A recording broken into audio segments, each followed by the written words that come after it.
আল্লাহ পাক মানুষ সৃষ্টি করে কি করেছেন সেটা জানার আগে আমরা এটা জানবো যে আল্লাহ রাব্বুল আলামিন যখন একা ছিলেন তারপর আল্লাহ পাক কি করেছেন জানতে ইচ্ছা করে না?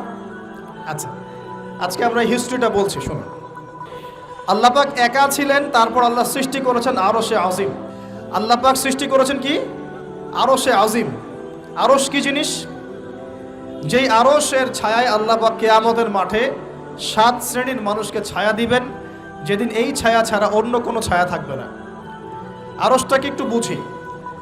একটা হাদিসের মধ্যে নবী সাল্লাল্লাহু আলাইহি ওয়াসাল্লাম বলেছেন, নবীর নাম শুনলেই দরুদ পড়বেন, বলবেন সাল্লাল্লাহু আলাইহি ওয়াসাল্লাম। নবীজি বলছেন, দেখো এই পৃথিবী থেকে প্রথম মহাবিশ্বের দূরত্ব হচ্ছে 500 বছরের পথ। কত বছর? 500 বছর। এভাবে দ্বিতীয় মহাকাশ থেকে তৃতীয় মহাকাশ দূরত্ব 500 বছরের পথ। এইভাবে প্রত্যেক আসমানের মধ্যে দূরত্ব হচ্ছে কত বছরের পথ? 500। সপ্তম আসমানের উপরে আছে সিদরাতুল মুনতাহা। কি আছে? এটা একটা কুল গাছ, বড়ই গাছ। নাসা আবিষ্কার করতে পেরেছে, অতএব বিশ্ববাসী বিশ্বাস করবে না। নাসা যদি কালকে বলে হ্যাঁ পাওয়া গেছে সিদরাতুল মুনতাহা, তাহলে বিশ্ববাসী বিশ্বাস করবে। একটা শিরকি দর্শন চলছে, কুফরি দর্শন। ও যখন বলবে হ্যাঁ, তখন সবাই বলে হ্যাঁ, যখন তারা বলে না, সবাই বলে না। আল্লাহ পাকের ওহীর জ্ঞানের কোনো মূল্য নাই সবার কাছে, ইল্লা মাশাআল্লাহ। সিদরাতুল মুনতাহার উপরে আছে কুরসি। কি আছে? কুরসি। আল্লাহ পাকের কুরসি, যেটা আপনি আয়াতুল কুরসির মধ্যে পড়েন, ওয়াসিআ কুরসিয়ুহুস সামাওয়াতি ওয়াল আরদ, মানে আল্লাহ পাকের কুরসিটা আসমান জমিনকে ঘিরে রেখেছে। আর বলে রাখি যে প্রত্যেক ফরজ নামাজের পর যে আয়াতুল কুরসি পড়ে, জান্নাতে যাওয়ার জন্য তার একটাই বাধা, মৃত্যু। মৌত হয়ে গেলে জান্নাতে চলে যাবে। একটা হাদিস আসছে, রাত্রেবেলা ঘুমানোর সময় কেউ যদি আয়াতুল কুরসি পড়ে, সারা রাত আল্লাহর পক্ষ থেকে একজন ফেরেশতা তাকে পাহারা দিবে ইনশাআল্লাহ। এই ফেরেশতা তো দেখা যায় না, দেখা যায়? তো কয়দিন পর যদি বলে যে যা দেখা যায় না তা বিশ্বাস করা যাবে না, আসলে কিন্তু এপিস্টেমোলজি তাদের এটাই, যা দেখে না তা বিশ্বাস করে না। পশ্চিমারা কি ফেরেশতায় বিশ্বাস করে? কেন করে না? এটা তো একটা প্রশ্ন, উত্তরটা আমি বলছি আপনাদেরকে। কারণ তাদের জ্ঞান তত্ত্ব হচ্ছে যা চোখে দেখি না, যা পরীক্ষা নিরীক্ষা পর্যবেক্ষণে আসে না, তার কোনো অস্তিত্ব নাই। এটা ওদের ফিলোসফি অফ এডুকেশন, শিক্ষা দর্শন। এটাকে আমরা ফিলোসফির ভাষায় বলি এপিস্টেমোলজি বা জ্ঞান তত্ত্ব। জ্ঞান তত্ত্ব টিচার যারা আছেন তারা বুঝবেন, তাদের জ্ঞান তত্ত্ব এমন। আর আমাদের জ্ঞান তত্ত্ব উল্টা, টোটালি ডিফারেন্ট। আমরা কি বলি? আমরা বলি ওয়াকুলিল হাক্কু মির রাব্বিকুম, সত্য আল্লাহর পক্ষ থেকে আসে। আমরা বলি যে অদৃশ্যে বিশ্বাস না করা পর্যন্ত কেউ মুমিনই হতে পারবে না। ইমানের কয় পিলার? ইমানের কয় পিলার? 6 পিলার। আমানতু বিল্লাহি, আল্লাহর প্রতি বিশ্বাস করলাম, ওয়া মালাইকাতিহি, তার ফেরেশতাগণের প্রতি, ওয়া কুতুবিহি, আল্লাহ পাকের আসমানি কিতাব সমূহের প্রতি, ওয়া রুসুলিহি, আল্লাহ পাকের রাসূলগণের প্রতি, ওয়াল ইয়াউমিল আখির, পরকালের প্রতি, ওয়াল কদরি খায়রিহি ওয়া শাররি, তাকদীর বা ভাগ্যের ভালো মন্দের প্রতি। এই 6টার একটাও কি চোখে দেখা যায়? আল্লাহকে দেখেছেন? ফেরেশতা দেখেছেন? আমাদের নবীকেও কি দেখেছেন? শুধু কোরআনটা আপনি চোখের সামনে দেখছেন, আর কিচ্ছু আপনি দেখছেন না। পরকাল দেখেছেন? তাকদীর ভাগ্য দেখেছেন? কিচ্ছু দেখি নাই। এই 6টা পিলারে বিশ্বাস না করতে পারলে কেউ মুমিন হতে পারবে না। পারবে?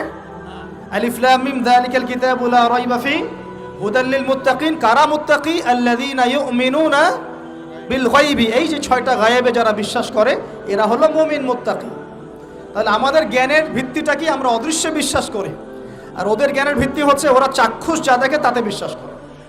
এই জায়গাতেই তো পার্থক্য জ্ঞানতাত্ত্বিক। এই কারণেই ওরা ফেরেশতায় বিশ্বাস করে না, আল্লাহ বিশ্বাস করে না, নবী রসুলগণে বিশ্বাস করে না। তারা বলছে আল্লাহর সন্তান আছে, নাউজুবিল্লাহ। হ্যাঁ, তারা আসমানি কিতাবে বিশ্বাস করছে না, তার ধর্মের কনসেপ্টে বিশ্বাস করছে না। তারা পরকাল, পুনরুত্থান, হাসর, কিয়ামত, মিজান, পুলসিরাত কিছুই বিশ্বাস করে না। বিশ্বাসগত পার্থক্য এখানে। এখন মুমিন মুসলিম হিসাবে আমরা বিশ্বাস করি আল্লাহ পাকের ফেরেশতা আছে না নাই? আছে। এখন এই ফেরেশতারা 8জন ফেরেশতা, বড় বড় 8জন ফেরেশতা, তারা আল্লাহ পাকের আরশটাকে ধরে রেখেছে। কয়জন ফেরেশতা? 8জন। এই 8জন ফেরেশতা আল্লাহর আরশকে টেনে নিয়ে আসবে কিয়ামতের মাঠে। বলেন সুবহানাল্লাহ। আল্লাহ পাকের এমনও ফেরেশতা আছেন যারা একটা ফুৎকার দিবে, জাস্ট একটা ফু, এক ফুৎকারে পুরো মহাবিশ্ব ধ্বংস হয়ে যাবে। এত শক্তিশালী ফেরেশতা আছে আল্লাহ পাক। আমরা যখন মায়ের গর্ভে ছিলাম, এরকম একজন ফেরেশতাই আল্লাহর পক্ষ থেকে রূহ নিয়ে এসে মায়ের গর্ভে ফুঁকে দিয়েছে এবং আল্লাহর হুকুমে 4টা বিষয় লিখে দিয়েছে। আমরা প্রত্যেকে যখন মায়ের গর্ভে ছিলাম, বয়স ছিল 4 মাস 10 দিন। আমরা তো সব ভুলে গেছি এখন এগুলো, মাত্র 4 মাস 10 দিন। এখন শরীরে শক্তি আছে তো, এই জন্য শৈশব বাল্যকাল সব ভুলে গেছি। আবার একদিন শরীরে শক্তি থাকবে না, তখন আবার আল্লাহ আল্লাহ করা শুরু করবে। 2 দিন ডায়রিয়া হলেই আল্লাহ আল্লাহ শুরু হয়ে যায়। যখন মানুষ সুস্থ থাকে আল্লাহর বিরুদ্ধাচারণ করে, আল্লাহ বলতে কেউ নাই। ঠিক আছে? তো ওই ফেরেশতা লিখে দিয়েছেন 4টা জিনিস আল্লাহর পক্ষ থেকে। 1, সেই ব্যক্তির হায়াত কতটুকু হবে। 2, দুনিয়াতে রিজিক পাবে, কি কি রিজিক পাবে। 3 নাম্বার, তার কাজগুলো কি কি হবে, দুনিয়ায় কি কি কাজ করবে সে। আর 4 নাম্বার, তার সৌভাগ্য, সে সৌভাগ্যবান হবে না দুর্ভাগ্যবান হবে, মানে জান্নাতি হবে না জাহান্নামী হবে। এটা লিখে দেওয়া হয়ে গেছে। এখন এরকম 8 জন বড় বড় ফেরেশতা আল্লাহর আরশটাকে ধরে রেখেছে। আর আমরা বলছি কুরসির কথা। এই কুরসি আসমান জমিনকে ঘিরে আছে। আর আয়াতুল কুরসি যে ব্যক্তি তেলাওয়াত করবে, ইনশাআল্লাহ তাআলা আল্লাহর পক্ষ থেকে একজন ফেরেশতা তাকে সারা রাত পাহারা দিবে ইনশাআল্লাহ। কে অপরকে আল্লাহর জন্য মহব্বত করে। বয়ফ্রেন্ড গার্লফ্রেন্ড ট্র্যাডিশন বলা হচ্ছে না। বয়ফ্রেন্ড গার্লফ্রেন্ডের হারাম জেনার ভালোবাসা বলা হচ্ছে না। কি বলা হচ্ছে? দিনের জন্যে, আল্লাহর জন্যে দুজন পরস্পরকে ভালোবাসে, আল্লাহর জন্যেই বিচ্ছেদ ঘটে। 5 নাম্বার, সেই ব্যক্তি যাকে, যুবক ভাই শোনেন ভালো করে, সেই ব্যক্তি যাকে কোনো সুন্দরী নারী জেনার জন্য ডাকে। সুন্দরী উচ্চ বংশের কোনো মেয়ে নিজেই জেনা করার জন্য ডাকে, কিন্তু যুবক বলে আমি আল্লাহকে ভয় করি, ইন্নী আখাফুল্লাহ, আমি আল্লাহকে ভয় করি। এরকম যুবক আছে এখনো বাকি সমাজে? এখন তো ইচ্ছা করেই মানুষ জেনা করে। এখন তো জেনা এত সহজ, মানুষ 1000, 1500, 2000 টাকা দিয়ে জেনা করতে পারে। এই সমাজে জেনা সহজ, বিয়ে হয়েছে কঠিন। এই সমাজে জেনাটা সহজ হয়ে গেছে, বিয়েটা কঠিন হয়ে গেছে। এই জন্য বিয়ের ঝামেলা অনেকে যেতে চায় না। জেনা করেই তো আমি যা উদ্ধার করার করছি। বিয়ে করলে খাওয়াতে হবে, নিজের পায়ে দাঁড়াতে হবে, এই লাগবে সেই লাগবে, সুবহানাল্লাহ। কিন্তু প্রিয় ভাই মনে রাখবেন, যদি আপনি জেনা থেকে বেঁচে থাকতে পারেন, আল্লাহ পাক আপনাকে সাক্ষাৎ মৃত্যুর হাত থেকেও বাঁচাতে পারেন।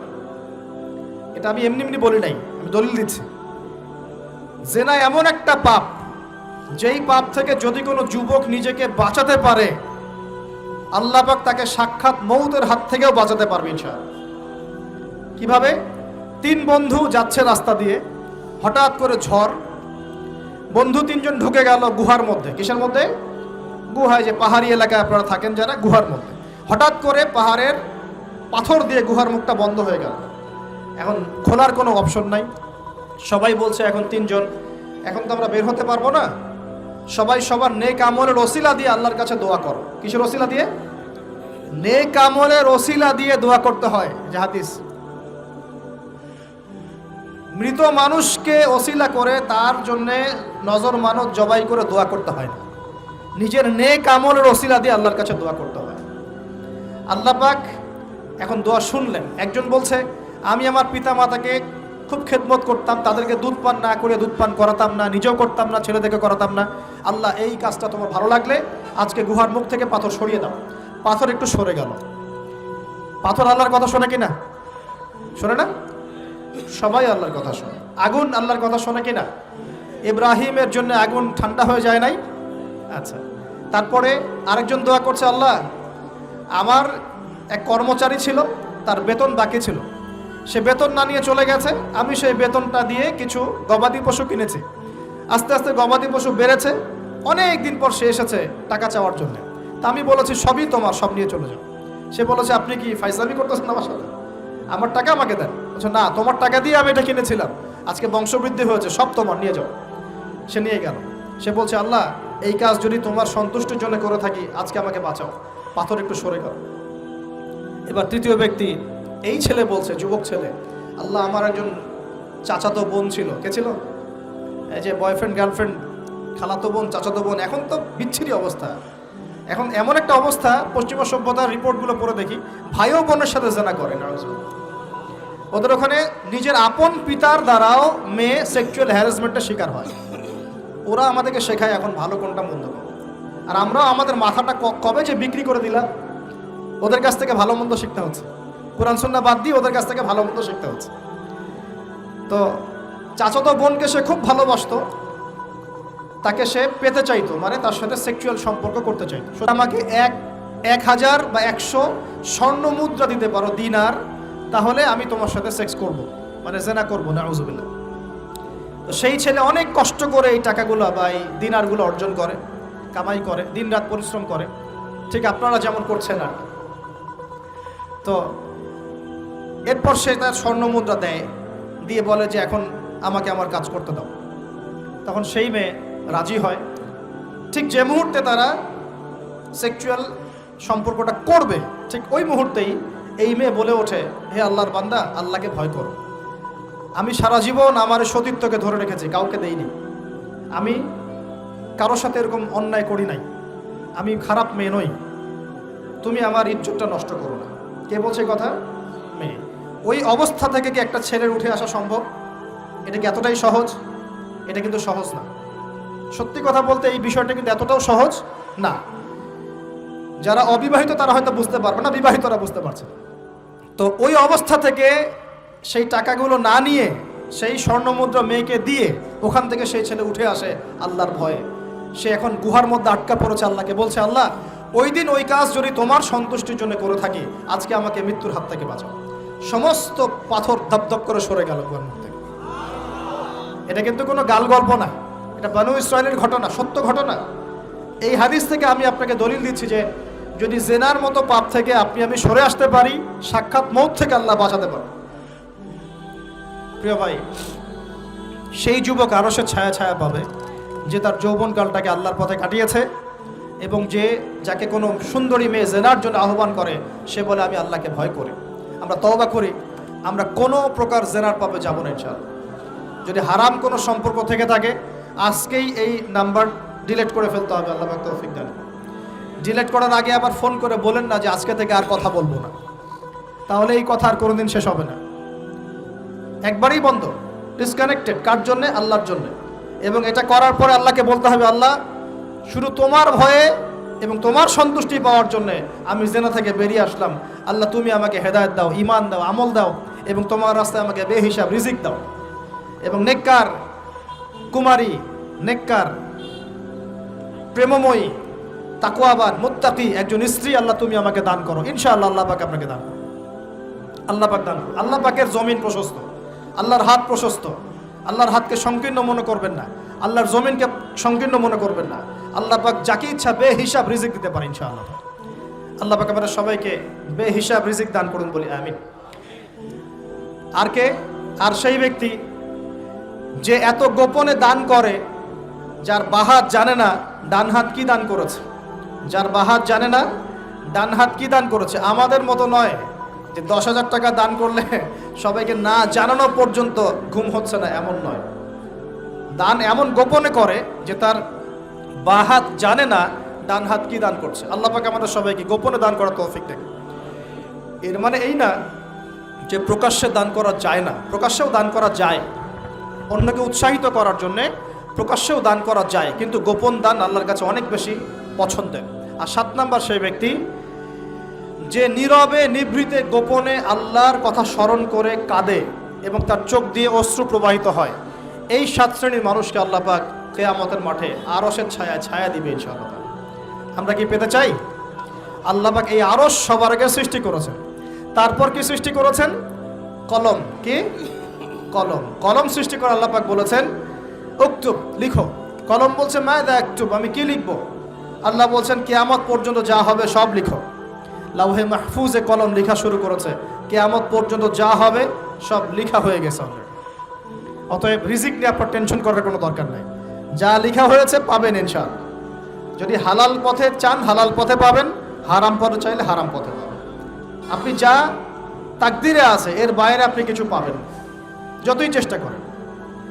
আল্লাহ পাক আমাদের সবাইকে তাকদির নিয়ে সন্তুষ্ট থাকার তৌফিক দান করুন।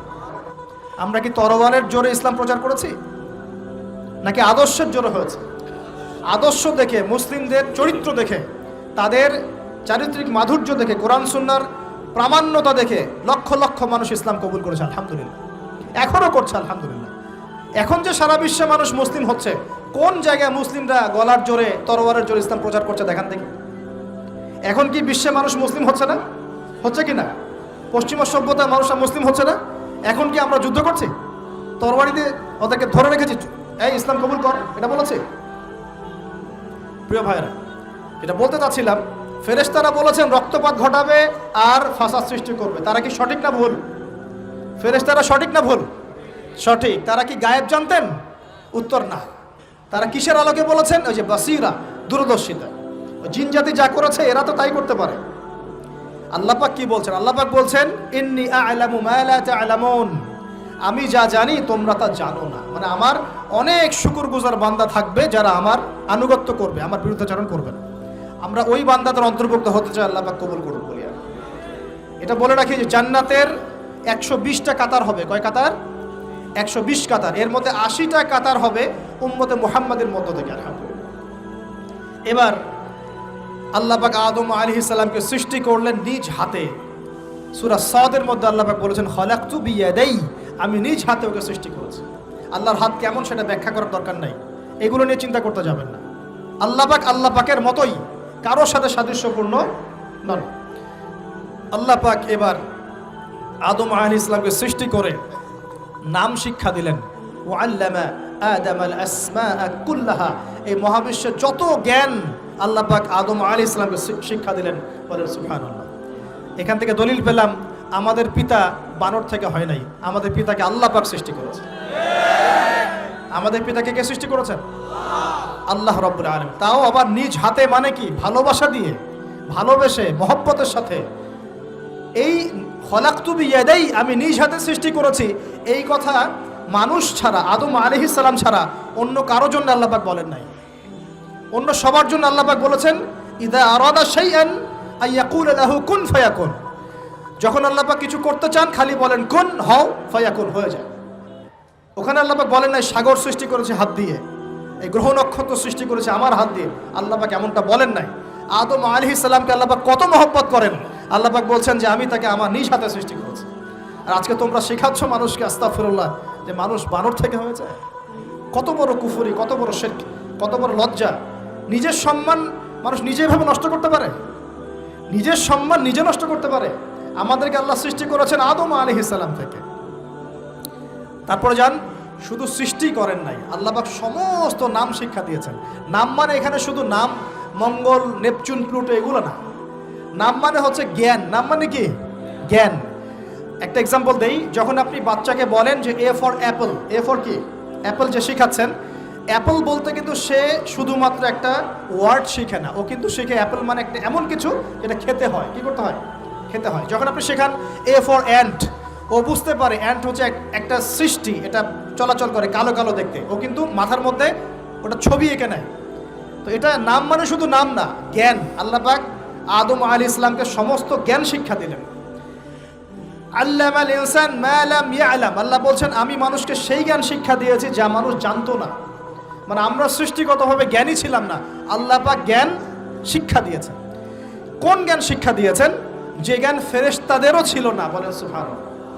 আল্লাহ পাক জ্ঞান শিক্ষা দিয়ে ফেরেশতাদের সামনে নিয়ে গিয়ে বলছেন তোমরা এই নামগুলো বলো দেখি। ফেরেশতারা বলছেন লা ইলমা লানা ইল্লা মা আল্লামতানা, আল্লাহ আমাদের তো সেই জ্ঞান নাই, যা আপনি শিখিয়েছেন অতটুকুই জানি, এর বেশি জানি না। এবার আল্লাহ পাক বলছেন ইয়া আদম আম্বিহুম বিআসমাইহিম, আদম তুমি সব নাম বলে দাও দেখি। আদম আলাইহিস সালাম সমস্ত নাম ধর করে সব বলে দিলেন। আমাদের পিতা জ্ঞানী ছিলেন না? ছিলেন না?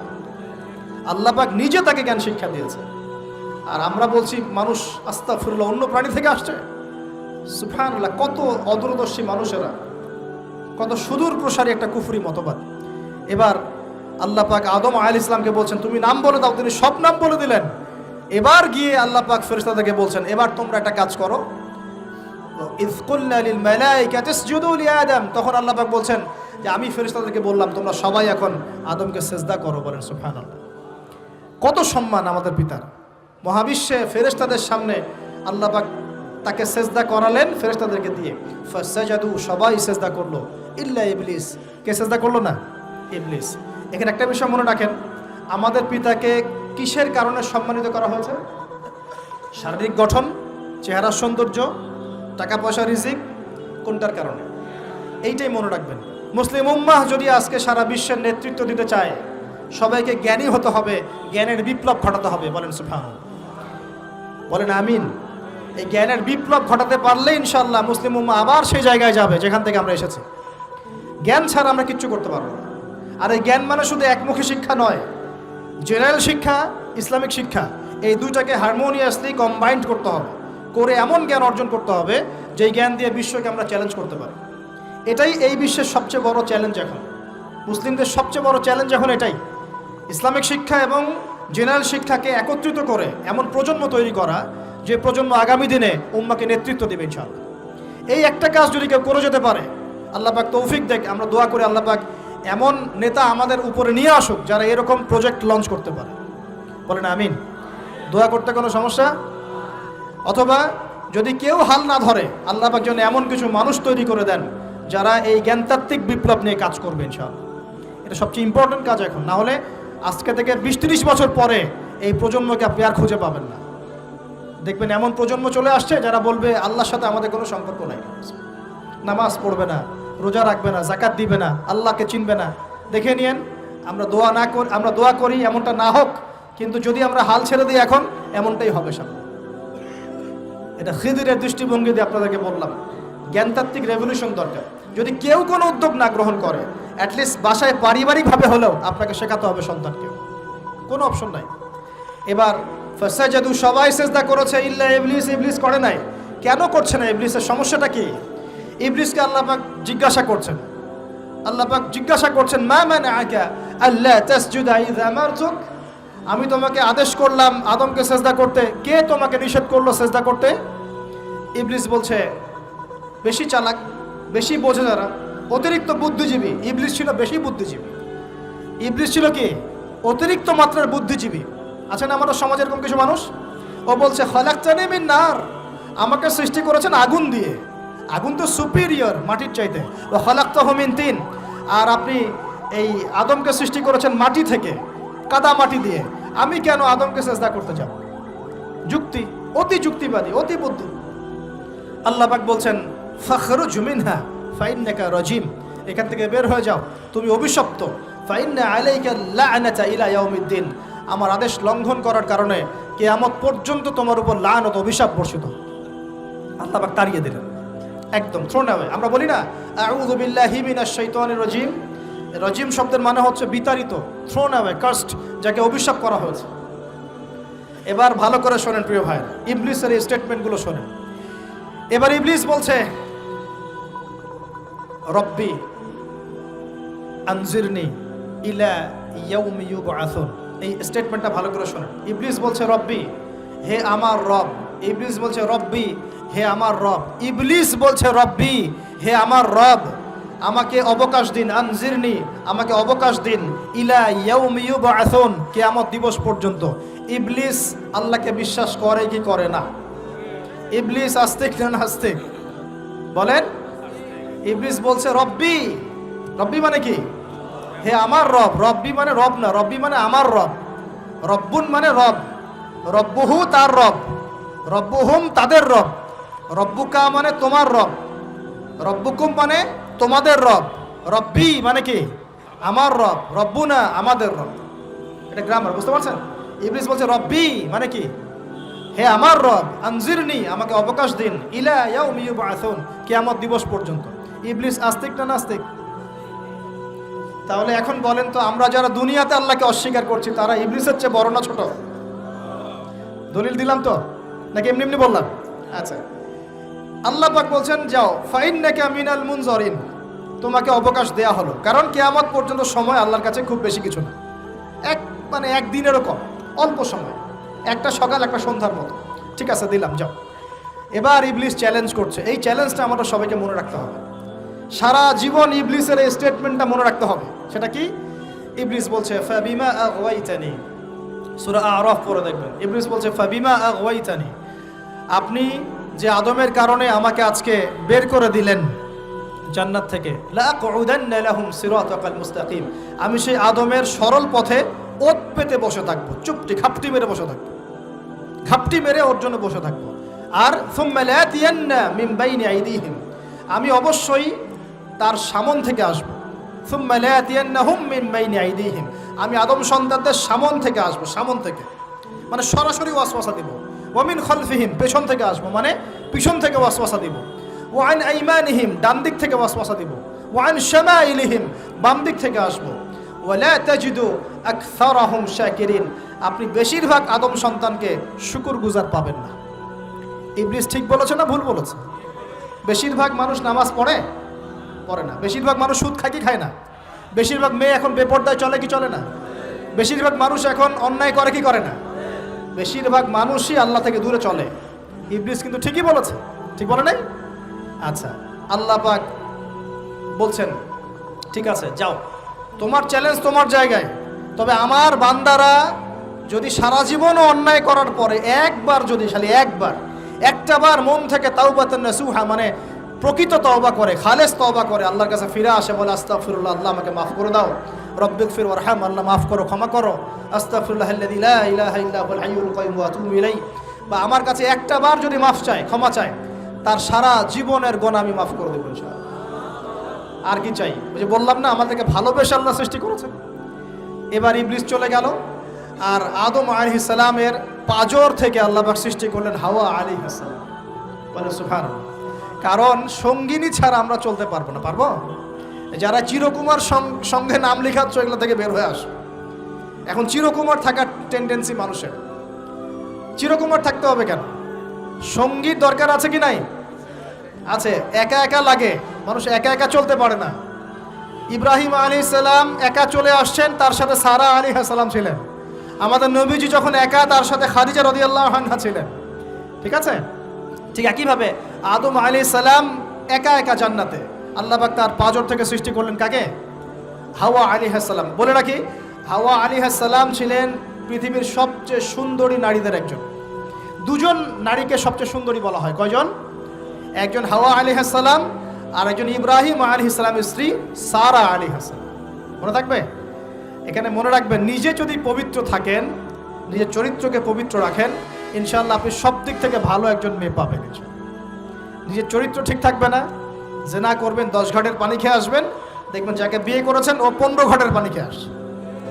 সতর্ক থাকবেন, আল্লাহ পাক হেফাজত করুন না, বলি আমিন। এবার তারা দুজন জান্নাতে থাকতে লাগলেন। আল্লাহ পাক বলছেন, একটু মনোযোগ দেন, আল্লাহ বলছেন যে তোমরা দুজন জান্নাতে থাকো।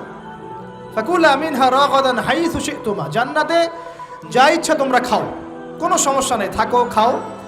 ওয়ালা তাকরাবা হাদিহি শাজারা, কিন্তু একটা আদেশ করছি তোমাদেরকে, এই যে গাছটা দেখছো, এই গাছের কাছেও যাবে না। শব্দগুলো বোঝার চেষ্টা করো। আল্লাহ পাক বলছেন না যে গাছের ফল খাবে না, আল্লাহ পাক বলছেন গাছের কাছেও যাবে না। ঠিক যেমন আল্লাহ বলছেন ওয়ালা তাকরাবু আমওয়ালাল ইয়াতীম, এতিমের মালের কাছেও যাবে না। আল্লাহ বলছেন না এতিমের মাল খেও না। আল্লাহ বলছেন ওয়ালা তাকরাবু জিনা, জেনার কাছেও যেও না। আল্লাহ কিন্তু বলছেন না জেনা করো না। ঠিক একই ভাষায় আল্লাহ পাক বলছেন ওয়ালা তাকরাবা হাদিহি শাজারা, তোমরা দুজন এই গাছের কাছেও যাবে না। That's all. আর কোনো সমস্যা নাই, জান্নাতে থাকো।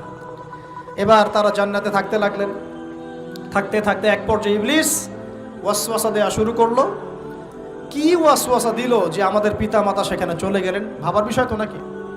কি এমন বললো ইবলিস যে তা আমাদের পিতা মাতা রিসিভড হয়ে গেলেন? এই কথাটা আছে সূরা তাহায়। কোন সূরা?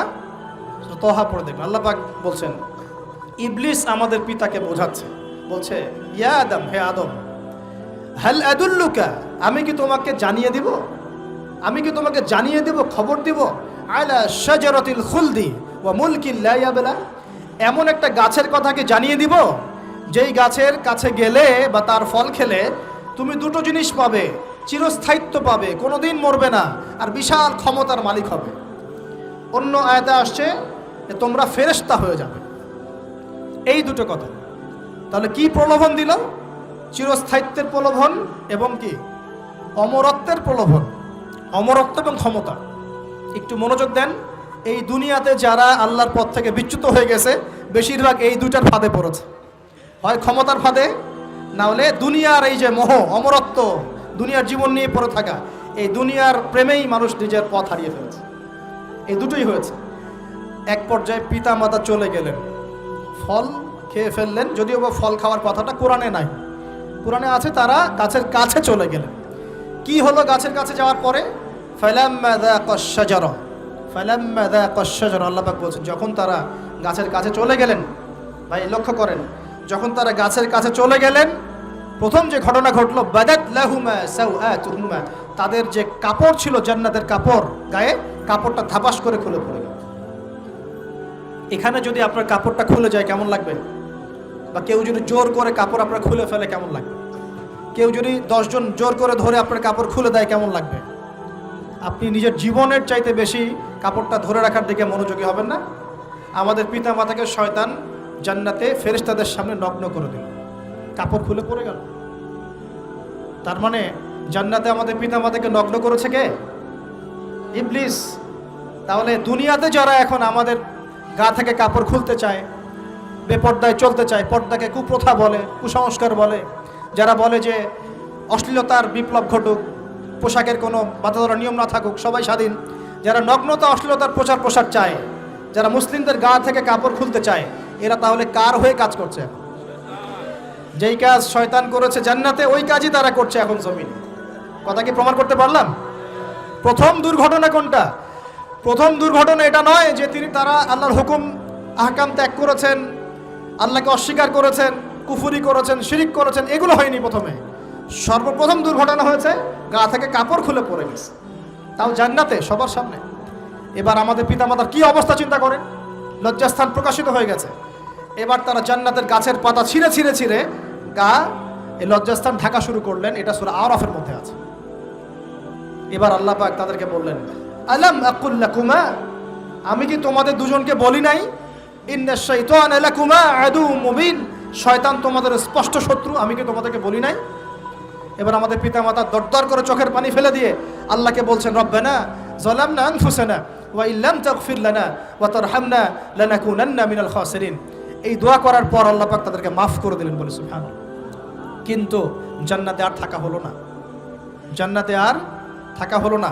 আমরা অনেকে মনে করি এই ঘটনার কারণে হয়তো আল্লাহ পাক তাদেরকে নামিয়ে দিয়েছেন, এই কথাও ঠিক না। কেন ঠিক না? কারণ আল্লাহ পাক দুনিয়া সৃষ্টি করেছেন আগে, আর আল্লাহ আগেই মানুষ সৃষ্টি করার আগেই আল্লাহ পাক বলেছেন দুনিয়াতে আমার খলিফা পাঠাবো। তার মানে দুনিয়াতে যে আদম আলাইহিস সালামকে পাঠানো হবে এটা আগে থেকেই লেখা ছিল। এবার নামিয়ে দিচ্ছেন আল্লাহ পাক, কুল নাহবিতু মিনহা জামিআ, তোমরা সবাই এখন নেমে যাও। কে কে নেমে যাও? আদম, হাওয়া, ইবলিস সব নেমে যাও। কোথায় নেমে যাও? দুনিয়াতে নেমে যাও। এই হাদিসটা কি জানেন? হাদিসটা শুনে রাখেন, এটা আখিরুজ জামান বা কিয়ামতের আলামত সংক্রান্ত হাদিসগুলোর মধ্যে পাবেন। আল্লাহর রাসূল সাল্লাল্লাহু আলাইহি ওয়াসাল্লাম বলেছেন, কিয়ামতের আগে আগে আমার উম্মতের মধ্যে, ভালো করে শোনেন, কিয়ামতের আগে আগে আমার উম্মতের মধ্যে একদল মানুষ বের হবে যারা মদ পানকে হালাল মনে করবে। কাকে? মদ পান করাকে হালাল মনে করবে। যারা বাদ্যযন্ত্র, গায়িকা, নায়িকা এগুলো নিয়ে নর্তকী নাচাবে রাতের বেলা, এগুলোকে হালাল মনে করবে। যারা অশ্লীলতা, বেহায়াপনাকে জায়েজ করে নিবে। ঠিক আছে, এরকম কয়েকটা পাপের কথা বলে নবীজি বলছেন একদিন সকালবেলা আল্লাহ পাক তাদেরকে ঘৃণিত বানরে পরিণত করবে। এটা হবে সামনে, কখন কিভাবে হবে আল্লাহ ভালো জানে। এবার আমি কনসেপ্টে চলে আসি। এই যে পৃথিবীতে নেমে আসলাম, তাহলে আমরা কোত্থেকে আসছি ভাই? আমরা কি পৃথিবীর অধিবাসী ছিলাম? আমরা জান্নাতে ছিলাম, ওখান থেকে আল্লাহ পাক পাঠিয়েছে। এবার পৃথিবীতে এসে আদম আলাইহিস সালামের যুগে খুব একটা দুর্ঘটনা ঘটে নাই, একটা ঘটেছে। কয়টা? একটা। ভাই হাবিলের কুরবানি কবুল হয়, কাবিলের অন্তর্দাহ হয়, জ্বালা হয়। কেন হাবিলেরটা কবুল হবে, কাবিলের কেন হচ্ছে না? এই হিংসার বশবর্তী হয়ে কাবিল হাবিলকে হত্যা করে ফেলে। হত্যা করে লাশটা দাফন করার পদ্ধতিও তার জানা ছিল না। আল্লাহ কাককে পাঠালেন, কাককে দেখে সে শিখল। প্রথম দুর্ঘটনা হচ্ছে হাবিল কাবিলের দুর্ঘটনা। বলে রাখি, আজকেও নিজের ভাইয়ের বেশে বহু কাবিল মুসলিম সমাজের মধ্যে ঘুরে বেড়ায়। নিজের ভাইয়ের লেবাসে, পোশাকে, সুরতেই বহু কাবিল এখনো কিন্তু মুসলিম সমাজে ঘুরে বেড়ায়। তো আমরা কাবিলদেরকে কাবিলের পরিণতি সম্পর্কে সচেতন করতে চাই। হাবিল বলেছিল, তুমি যদি আমাকে মারতে আসো, আমি তোমাকে মারার জন্য হাত বাড়াবো না। হাবিল জান্নাতে যাবে আর কাবিল জাহান্নামে যাবে। কেন কাবিল জাহান্নামে যাবে? নবীজি বলেছেন, পৃথিবীর প্রথম হত্যাকাণ্ড সংগঠিত করেছে কাবিল। এই কারণে পৃথিবীতে যত খুন হবে, সমস্ত খুনের পাপের একটা অংশ কাবিলের আমল নামায় যোগ করা হবে। বলে নাউজুবিল্লাহ। একটা কথা মনে রাখবেন, সদকায়ে জারিয়া যেমন আছে, গুনাহে জারিয়াও আছে। একটা মদের দোকান দিয়েছেন, যত মানুষ মদ খাচ্ছে সমস্ত গুনার একটা অংশ আপনার কাঁধে আসছে।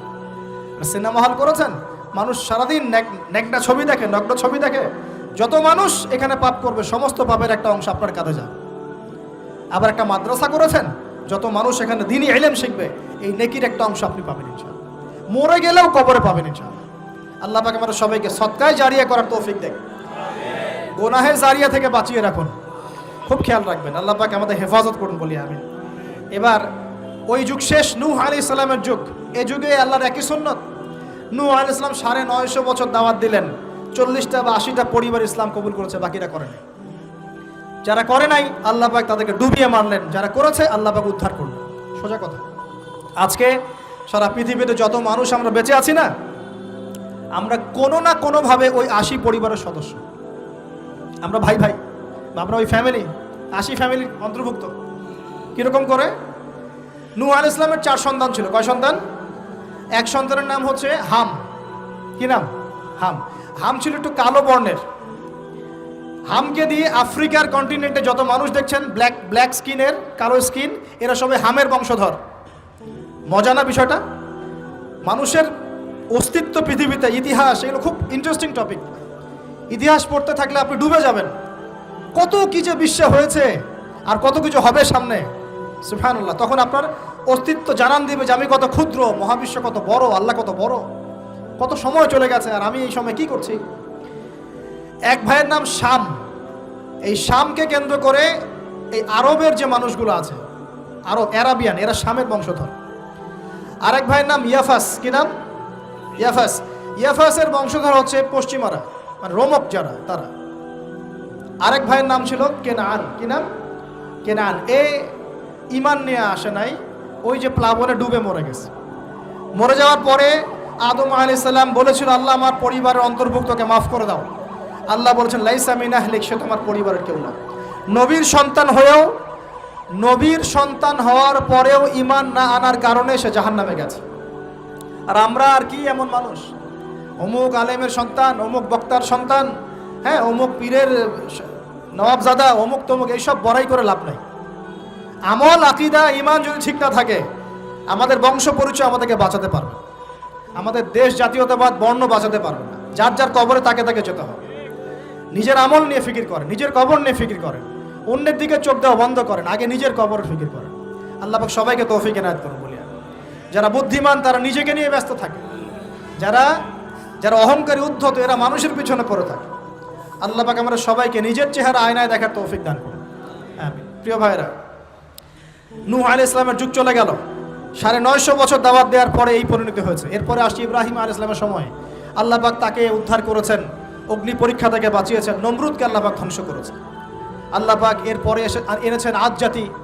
আদ জাতির হুদ আলাইহিস সালাম এবং তার অনুসারীদেরকে আল্লাহ পাক বাঁচিয়েছেন, বাকিদেরকে ধ্বংস করে দিয়েছেন ঝড় দিয়ে, বায়ু প্রবাহ দিয়ে। সামুদ জাতি এসেছে, সামুদ জাতিকে আল্লাহ পাক ধ্বংস করেছেন বজ্রপাত দিয়ে, বিদ্যুৎ দিয়ে। আর সালেহ আলাইহিস সালাম এবং তার অনুসারীদেরকে বাঁচিয়ে দিয়েছেন। ফেরাউনের যুগ এসেছে, আল্লাহ পাক মূসা আলাইহিস সালাম এবং বনু ইসরাইলকে বাঁচিয়েছেন, ফেরাউনকে ডুবিয়ে মেরেছেন লোহিত সাগরে। ঈসা আলাইহিস সালামের যুগ আসছে, একই সুন্নত। ঈসা আলাইহিস সালামকে আল্লাহ পাক শুধু রক্ষাই করেন নাই, নিজের কাছে উঠিয়ে নিয়েছেন। সুবহানাল্লাহ। তিনি আবারও আসবেন পৃথিবীতে ইনশাআল্লাহ। যতদিন না তিনি আসছেন এবং এই পৃথিবীতে 40 বছর রাজত্ব না করছেন, কিয়ামত হবে না ইনশাআল্লাহ। যতদিন পর্যন্ত ঈসা আলাইহিস সালাম আবার ব্যাক না করছেন এবং এই জেরুজালেম থেকে সারা বিশ্বে খিলাফা কায়েম না করছেন, 40 বছর শাসন না চালাচ্ছেন, কিয়ামতও হবে না ইনশাআল্লাহ। এটা সামনে অপেক্ষা করছে। এবং নবী সাল্লাল্লাহু আলাইহি ওয়াসাল্লামের যুগে আবু জেহেল, আবু লাহাব বা সাহেবাদেরকে আল্লাহ পাক ধ্বংস করেছেন, আল্লাহর নবী এবং সাহাবীদেরকে আল্লাহ পাক সম্মানিত করেছেন। আপনি কি পুরো হিস্ট্রির মধ্যে একটা সুন্নত দেখতে পাচ্ছেন, কমন সুন্নত? কি সুন্নত? প্রত্যেক যুগে যুগে যারাই আল্লাহর ওই যে বিধান মেনে চলেছে, সমকালীন নবী রাসূলদের আনুগত্য করেছে, আল্লাহ পাকের আনুগত্য করেছে, আল্লাহ পাক তাদেরকে উদ্ধার করেছেন দুনিয়াতেও পরকালে। প্রত্যেক যুগে যুগে যারাই আল্লাহকে মানে নাই, রাসূলকে মানে নাই, আল্লাহর আসমানি কিতাবকে মানে নাই, বিরুদ্ধাচরণ করেছে, কুফরি করেছে, শিরক করেছে, আল্লাহ পাক সবাইকে ধ্বংস করে দিয়েছেন, কারো কোনো পরোয়া করে না। এই সিলসিলা আজও অব্যাহত আছে, আগামীতেও থাকবে ইনশাআল্লাহ। এখন আমরা যারা এখন বেঁচে আছি, আমরা নবী সাল্লাল্লাহু আলাইহি ওয়াসাল্লামের ইন্তেকালের প্রায় 1450 বছর পরের মানুষ। আল্লাহর নবী এসেছেন এমন সমাজে যে সমাজে শিরকের পাপ চলছে, সুদের পাপ চলছে, দুর্নীতি চলছে, আপনার কন্যা সন্তানকে জীবিত হত্যা করা হচ্ছে, আপনার মাদকদ্রব্যের সয়লাভ চলছে, মেয়েদের অধিকার দেওয়া হচ্ছে না, হ্যাঁ, গোত্রীয় হানাহানি চলছে। ওই সমাজটাকে তিনি 23 বছরের মধ্যে পাল্টে ফেললেন। কত বছর? 23 বছর। কিভাবে পাল্টালেন? উত্তর, তিনি প্রথমে জ্ঞানের চর্চা করেছেন। কিসের চর্চা? জ্ঞানের। আল্লাহ পাক প্রথম ওহী নাযিল করেছেন, ইকরা বিসমি রাব্বিকাল্লাযী খালাক, পড়ুন আপনার রবের নামে যিনি আপনাকে সৃষ্টি করেছেন। নবী সাল্লাল্লাহু আলাইহি ওয়াসাল্লাম সাহাবীগণ কোরআনের 6টা হক আদায় করেছেন। কয়টা হক? 6টা। তারা কোরআন পড়া শিখেছেন। আমরা সবাই কোরআন পড়া শিখবো তো ইনশাআল্লাহ? তারা কোরআনের অর্থ শিখেছেন। আমরা কোরআনের অর্থ শিখবো তো ইনশাআল্লাহ? তারা কোরআনের আদেশগুলো মেনেছেন। আমরা কোরআনের সব আদেশ মানবো তো ইনশাআল্লাহ? তারা কোরআনের সমস্ত নিষেধগুলো বর্জন করেছেন। আমরা নিষেধ বর্জন করবো তো ইনশাআল্লাহ? তারা কোরআনের দাওয়াত মানুষের কাছে পৌঁছে দিয়েছেন। আমরা কোরআনের দাওয়াত দিব তো ইনশাআল্লাহ? এবং 6 নাম্বার, তারা কোরআনের বিধানগুলোকে বাস্তবায়ন করেছেন। আমরাও বাস্তবায়নের চেষ্টা করবো তো ইনশাআল্লাহ? এই 6টা হক আদায়ের ফলে 23 বছরের ব্যবধানে জাহেলি মক্কা একদম সোনালী মক্কায় পরিণত হয়েছে। 23 বছর পরের মক্কায় আপনি কোনো সুদ পাবেন, কোনো শিরক পাবেন, কোনো মূর্তি পূজা পাবেন, কোনো মেয়ের অবমাননা পাবেন, কোনো জেনা, কোনো ব্যভিচার, কোনো ধর্ষণ, কিচ্ছু পাবেন? 23 বছর পরের মক্কায় কোনো পাপ পাবেন না। কিভাবে সমাজ পরিবর্তন হলো? এই কোরআনের হক আদায়ের মধ্য দিয়ে হয়েছে, নবীর সুন্নাত প্রতিষ্ঠার মধ্য দিয়ে হয়েছে। এরপর কি থেমে গিয়েছিল? উত্তর, না। এরপর আবু বকর সিদ্দিকের যুগ এসেছে, প্রায় 2 থেকে 2.5 বছর তিনি শাসন কার্য চালিয়েছেন। ওই যুগে কি মানুষ আবার খারাপ হয়ে গিয়েছিল? উত্তর, না। বরং ইসলাম আরও বেগবান হয়েছে, আলহামদুলিল্লাহ। এরপর এসেছে উমর রাদিয়াল্লাহু আনহুর যুগ। কত বছর? প্রায় 10 বছর। কত বছর? 10 বছর। এই 10 বছরে কি মুসলিমরা আবার খারাপ হয়ে গিয়েছিল? উমর রাদিয়াল্লাহু আনহুর কোর্টের মধ্যে কি প্রতিদিন কেস আসতো? সারা বছরে একটা কেসও আসতো না। মানুষ এত ভালো ছিল, সারা বছরে একটা কেসও আসতো না। বরং যারা রাষ্ট্রীয় পর্যায়ে দায়িত্বশীল ছিল তারা এসে বলতো যে আমাদের ভাতাগুলো বন্ধ করে দেন, বসে বসে বেতন নিব কেন, কোনো তো কেসই আসে না, বসে থাকবো কেন? এরকম সমাজ ছিল। একজন ব্যক্তি খুঁজে পাওয়া যেত না যে নামাজ পড়ে না, একজন মুসলিম পাওয়া যেত না যে যাকাত দেয় না সামর্থ্য থাকলে, এমন মুসলিম খুঁজে পাওয়া যেত না যে কোরআন পড়তে জানে না, হাদিসের চর্চা করে না, যে দাওয়াতি কাজ করে না, যে আল্লাহর পথে দাওয়াত এবং জিহাদে আত্মনিয়োগ করে না, এমন মুসলিমই খুঁজে পাওয়া যেত। এরপরে আসলো উসমান রাদিয়াল্লাহু আনহুর যুগ। ওই যুগে ফিতনা শেষের দিকে সৃষ্টি হওয়া শুরু হলো। কোন বিষয়কে কেন্দ্র করে? কোরআন সংকলনকে কেন্দ্র করে ফিতনা সৃষ্টি হলো। আতাতায়ীদের, বিদ্রোহীদের হাতে উসমান রাদিয়াল্লাহু আনহুকে নির্মমভাবে শাহাদাত বরণ করতে হয়েছে। তিনি প্রায় 12 বছর শাসন কার্য চালিয়েছেন। ইসলাম আরও এগিয়ে গেছে। এরপর এসেছে আলী রাদিয়াল্লাহু আনহুর যুগ। আলী রাদিয়াল্লাহু আনহুর খেলাফতে ওই উসমান রাদিয়াল্লাহু আনহুর ঘটনাকে কেন্দ্র করে, হত্যাকাণ্ডকে কেন্দ্র করে মুয়াবিয়া রাদিয়াল্লাহু আনহু এবং আলী রাদিয়াল্লাহু আনহুর মাঝখানে একটা ব্যাটল, একটা যুদ্ধ হয়ে গেছে। এর নাম হলো সিফফিনের যুদ্ধ। কিসের যুদ্ধ? সিফফিন। যাই হোক, এক পর্যায়ে আলী রাদিয়াল্লাহু আনহুকে এরকম বিদ্রোহীদের হাতে, খারেজিদের হাতে শহীদ হতে হয়। বলেন ইন্না লিল্লাহি ওয়া ইন্না ইলাইহি রাজিউন। তারপরে হাসান রাদিয়াল্লাহু আনহু অল্প কয়েকদিন শাসন কার্য চালান। তারপর উম্মার ঐক্যের খাতিরে তিনি তার শাসন কার্যের ভারটাকে মুয়াবিয়া রাদিয়াল্লাহু আনহুর হাতে সোপর্দ করে দেন, যা ছেড়ে দিলেন। মুয়াবিয়া রাদিয়াল্লাহু আনহুর সময় থেকে উমাইয়াদের শাসন শুরু হয়। উমাইয়ারা শাসন করেছে প্রায় 132 হিজরি পর্যন্ত। কত হিজরি? 132 হিজরি পর্যন্ত, প্রায় 92 ইয়ার্স, 90-92 বছর তারা শাসন করেছে। এ সময় ইসলাম আরও এগিয়ে গেছে, পিছিয়ে যায় নাই। ফিতনা এসেছে, দমন করা হয়েছে। মুসলিমরা বীর দর্পে বিশ্বের বুকে শাসন কার্য চালিয়েছে। এরপর এসেছে আব্বাসীয়দের খেলাফত। জাব নদীর যুদ্ধে উমাইয়াদের পরাজয়ের পরে আব্বাসীয়রা ক্ষমতায় আসে। তারাও ইসলামকে এগিয়ে নেওয়ার চেষ্টা করছিল, ইসলাম এগিয়ে যাচ্ছিল, জ্ঞান বিজ্ঞানের প্রসার হচ্ছিল। আলহামদুলিল্লাহ, ইসলাম পিছিয়ে যায় নাই, মুসলিমরা পিছিয়ে যায় নাই। সারা বিশ্বে দাপটের সাথে আমরা চলেছি। তারপর আস্তে আস্তে ওই আব্বাসীয়দের পতন শুরু হলো। কাদের হাতে? এই তাতারিদের হাতে, মঙ্গোলিয়ানদের হাতে। মাত্র 40 দিনের ব্যবধানে পুরো বাগদাদের মধ্যে প্রায় 20 থেকে 25 লক্ষ মানুষকে হত্যা করা হয়েছে। বাইতুল হিকমা ধ্বংস করে দেওয়া হয়েছে, লাইব্রেরি ধ্বংস করে দেওয়া হয়েছে, বইপত্রকে নদীতে ফেলে দেওয়া হয়েছে। তারা ছিল উগ্র জাতি। মঙ্গোলিয়ানদের নাম শোনেন নাই? হালাকু খান নাম শুনেছেন? চেঙ্গিস খান, হালাকু খান নাম শোনেন নাই? ওদের হাতে মুসলিমদের ব্যাপক দমন পীড়ন সহ্য করতে হয়েছে। এভাবে যুগে যুগে তারপর ক্রুসেডাররা আসছে। ক্রুসেড 1টা 2টা 3টা ক্রুসেড হচ্ছে। আস্তে আস্তে উসমানীয়দের রাইজিং হয়েছে, ফাতেমি খেলাফত এসেছে, মামলুকদের শাসন এসেছে, এদিকে মোগলরা শাসন করেছে। কর্ডোভার দিকে আব্দুর রহমান তারা শাসন করেছে। মানে এক কথায় সারা বিশ্বে মুসলিম শাসন ছিল। অটোমান এম্পায়ার 1923 এই সময়ের দিকে, 1914 থেকে 1923 এই সময় পর্যন্ত অটোমান এম্পায়াররাই বিশ্বে ছিল। তারপরে মুসলিমরা আস্তে আস্তে রাষ্ট্র ভাগ করে ফেলেছে, প্রত্যেক রাষ্ট্র টুকরা টুকরা হয়ে গেছে, ইউনিটি নষ্ট হয়ে গেছে, রাষ্ট্রের ভিতরে বিভিন্ন ফাসাদ তৈরি করে দেওয়া হয়েছে, মুসলিমদের ঐক্য ভেঙে গেছে, ইকোনমি দুর্বল হচ্ছে, সব মিলিয়ে আজকে মুসলিমদের আজকে এই অবস্থা হচ্ছে। আমাদের এখন যুবকরা চিনে না আল্লাহকে, নামাজ পড়তে মানুষ খুঁজে পাওয়া যাচ্ছে না, যাকাত দেওয়ার মানুষ পাওয়া যায় না, রমজান মাসে পার্ট টাইম রোজা রাখে, পার্ট টাইম তারাবি পড়ে, পার্ট টাইম জুমায় আসে, পার্ট টাইম ঈদে নামাজ পড়ে। প্রজন্ম আস্তে আস্তে এই জায়গায় চলে আসছে, আল্লাহকে চিনে না, রাসূলকে চিনে না, ইসলামের হিস্ট্রি জানে না, আমাদের শেকড় জানে না। এমনি এমনি হয়নি, লাস্ট 100 বছরে এই জায়গায় আমরা আসছি। লাস্ট 100 বছর হিস্ট্রি ভালো করে পড়ে দেখবেন, বলার সময় নাই এখানে। লাস্ট 100 বছর হিস্ট্রি পড়ে দেখবেন যে জায়গায় আমরা ছিলাম সেখান থেকে একদম তলানিতে নেমে চলে আসছি। এখন প্রশ্ন হচ্ছে, এই অবস্থায় কি চিরস্থায়ী থাকবো, নাকি এখান থেকে আমরা সামনে যাব? সামনে যে এমনি এমনি যাওয়া হবে না এটা নিশ্চিত। সামনে যাওয়ার জন্য কিছু কাজ এবং ক্রাইটেরিয়া মেনটেন করতে হবে। আমরা জানি এরপরে আসবে ইমামুল মাহদির শাসন, তারপরে আসবে নবী ঈসা আলাইহিস সালামের শাসন, তারপরে দাজ্জালকে মেরে ফেলা হবে।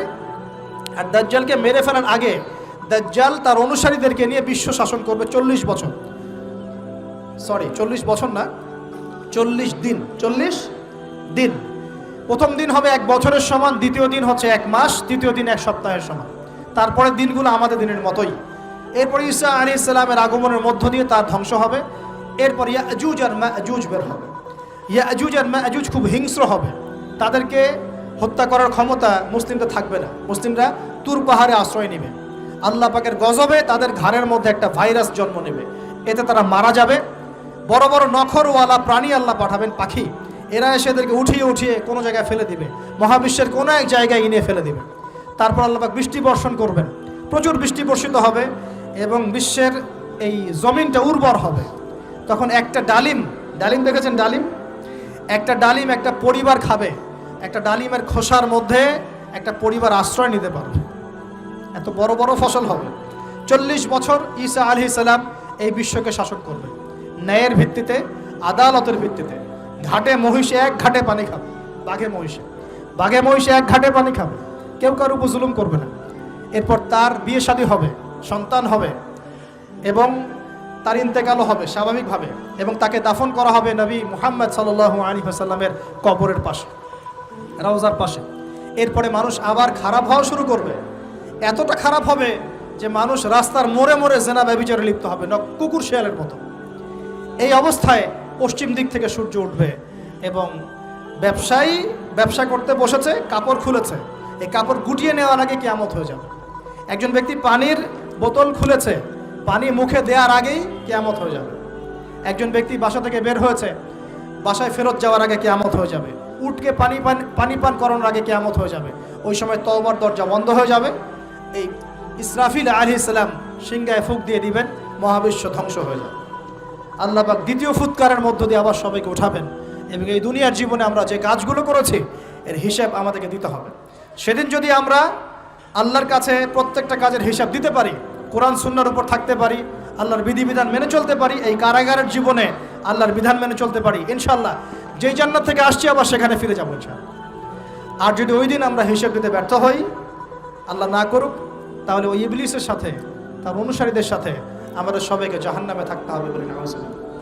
এভাবে হিস্ট্রি শুরু হয়েছে, হিস্ট্রি শেষ হবে। এই দুনিয়া চিরস্থায়ী হবে না, আর আমাদের অবস্থা এমন থাকবে না। এখন শেষ কথা হচ্ছে, এই অবস্থা থেকে উত্তরণের জন্য আমাদের কি করণীয় হচ্ছে? উত্তর, আমাদের প্রথম দরকার জ্ঞান চর্চা। কি দরকার ভাই? জ্ঞান চর্চা, প্রচুর জ্ঞান চর্চা প্রয়োজন। জ্ঞান নাই কিছুই করতে পারবে না। দ্বিতীয় কাজ হলো আমাদের সবার দরকার জানা অনুযায়ী আমল করা। জানা অনুযায়ী আমল করা, যে যত বেশি জানি আমল করার চেষ্টা করি, আল্লাহ পাক তৌফিক দান করুন। এরপর দরকার আদর্শ পরিবার গড়ে তোলা। পারিবারিক আদর্শ সুন্দর হলে পরে সমাজটা সুন্দর হবে ইনশাআল্লাহ। আল্লাহ পাক আমাদের সবাইকে আদর্শ পরিবার গড়ার তৌফিক দান করুন। দিনদার মেয়েকে বিয়ে করবেন, দিনদার ছেলেকে বিয়ে করবেন, অল্পে তুষ্ট থাকবেন, পরিবারের বিষয়ে সবর করবেন এবং সন্তান সন্ততিদেরকে মানুষ করে যাওয়ার চেষ্টা করবেন। এরপর দরকার আমাদের হালাল রিজিক। সবাই যদি হালাল রিজিকে সন্তুষ্ট থাকি, সমাজের মধ্য থেকে অন্যায় এমনি অটোমেটিক কমে যাবে ইনশাআল্লাহ। প্রত্যেকটা কাজ করার আগে চিন্তা করব কিভাবে করলে হালাল হবে, কিভাবে করলে হারাম হবে। এরপর দরকার নবী সাল্লাল্লাহু আলাইহি ওয়াসাল্লামের সুন্নাহ মাফিক জীবন গড়া। 24 ঘন্টার দিন রাতে যে কাজগুলো আছে এই কাজগুলোকে নবীর সুন্নত অনুযায়ী করার চেষ্টা করব। আল্লাহ পাক তৌফিক দান করুন বলি আমি। আরও দরকার আমর বিল মারুফের কাজ করা, মানে সৎ কাজে আদেশ করা। আমাদের সবাইকেই দাওয়াতি কাজ করতে হবে। একজন দুজন করবে বাকিরা করবে না এমন নয়, সবাইকেই পার্ট টাইম হলেও দাওয়াতি কাজ করতে হবে। নামাজ আপনি পড়ছেন, নামাজের দাওয়াত দেন। আপনি যাকাত দিচ্ছেন, যাকাতের দাওয়াত দেন। আপনি রমজান মাসে রোজা রাখছেন, অন্য ভাইকেও রোজা রাখতে উৎসাহিত করেন। আপনি সুদ খাচ্ছেন না, অন্য ভাইকেও নিষেধ করেন, ভাই আপনিও খায়েন না। আমি যা করি সেটা আপনি অবশ্যই প্রচার করবেন, আপনি যা করেন সেটা আপনি প্রচার করবেন, যা করেন না সেটা বলতে যাওয়ার দরকার নেই। তবে হ্যাঁ, আমলের কথা আপনি বলতেই পারেন। যদি আপনি তাহাজ্জুদ নিয়মিত পড়তে নাও পারেন, মানুষকে আপনি বলতে পারবেন তাহাজ্জুদের নামাজ পড়েন, তাহাজ্জুদ নামাজ পড়া ভালো। ইনশাআল্লাহ আস্তে আস্তে আপনি নিজেও আমল করার চেষ্টা করবেন। আল্লাহ পাক তৌফিক দান করুন। আমর বিল মারুফ, সৎ কাজে আদেশ করতে হবে। আরেকটা হচ্ছে অসৎ কাজে নিষেধ করতে হবে। সৎ কাজে শুধু আদেশ করলেই হয় না, অসৎ কাজেও কি করতে হয়? নিষেধ করতে হয়। মনে রাখবেন, শুধু সৎ কাজে আদেশ করলেই জীবনেও কোনোদিন আপনার উপর কোনো বালা মুসিবত, বিপদ আপদ, গালি তহমত আসবে না। যখন আপনি সৎ কাজে আদেশের সাথে সাথে অসৎ কাজেও নিষেধ করা শুরু করবেন, তখন চতুর্দিক থেকে আপনার উপরে বাধা আসা শুরু হবে। এটাই সুন্নাত। তবে এটা নবীর সুন্নাত। আল্লাহ পাক বলছেন, কুনতুম খায়রা উম্মাহ উখরিজাত লিন-নাস তা'মুরুনা বিল মা'রুফ ওয়া তানহাউনা আনিল মুনকার ওয়া তু'মিনুনা বিল্লাহ। আর আমাদের দায়িত্ব হচ্ছে পরবর্তী প্রজন্মকে মানুষ করে যাওয়া, নিজেদের জান মাল সময় শ্রম দিয়ে আল্লাহর জমিনে আল্লাহর দিনটাকে প্রচার করা, প্রসার করা, প্রতিষ্ঠার চেষ্টা করা, এবং চরমপন্থী না হওয়া, আবার গোলালু মার্কা শৈথিলতাবাদীও না হওয়া, মধ্যমপন্থী থাকা, নিজের দায়িত্ব পালন করা, অন্যকে দিনের দিকে ডাকা। আমাদের ঊর্ধ্বতন কর্তৃপক্ষ যারা থাকবে সবার সামনে ইসলামটাকে যুগোপযোগীভাবে সত্য মিথ্যাকে স্পষ্ট করে দিয়ে উপস্থাপন করা।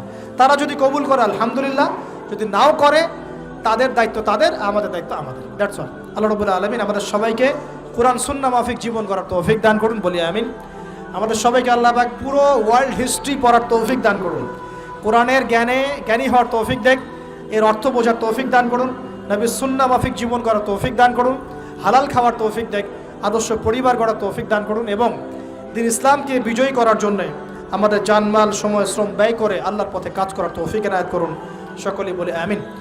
أقول قولي هذا أستغفر الله لي ولكم ولسائر المسلمين. بارك الله لنا ولكم بالآية الحكيم إنه تعالى جواد كريم بر